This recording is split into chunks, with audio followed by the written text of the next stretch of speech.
સમાચાર બોટાદથી જ્યાં બોટાદમાં ધોધમાર વરસાદની વાહન વ્યવહારને અસર જોવા મળી રહી છે। ભારે વરસાદને લઈને સુંદરિયાણા ગામ કે જે ત્યાં કોઝવે આવેલો છે, કોઝવે પર પાણી ફરી વળ્યું છે, નીલકા નદીનું પાણી ફરી વળ્યું છે। સાવચેતીના ભાગરૂપે કોઝવે વાહન વ્યવહાર માટે બંધ કરી દેવામાં આવ્યો છે।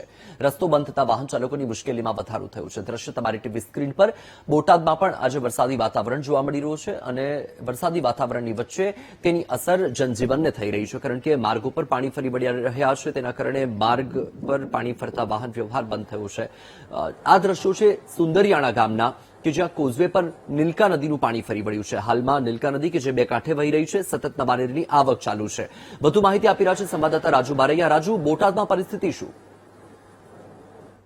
વત્સલ, વાત કરીએ તો ગઈકાલ રાતથી તે સમગ્ર બોટાદ જિલ્લાની અંદર ક્યાંક ધીમી ધારે તો ક્યાંક ફાસ્ટ જે વરસાદ છે એ પડી રહ્યો છે અને જેના જ કારણે જિલ્લાના ચારે તાલુકાની અંદર આજે વરસાદ છે એ નોંધાયો છે અને હાલ પણ કંઈક ને કંઈક ગ્રામ્ય વિસ્તારોની અંદર ધીમી ધારે વરસાદ શરૂ છે।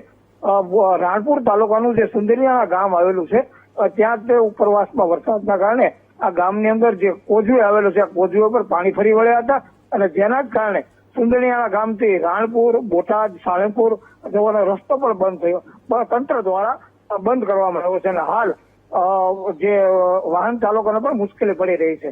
જી, માહિતી બદલ આભાર।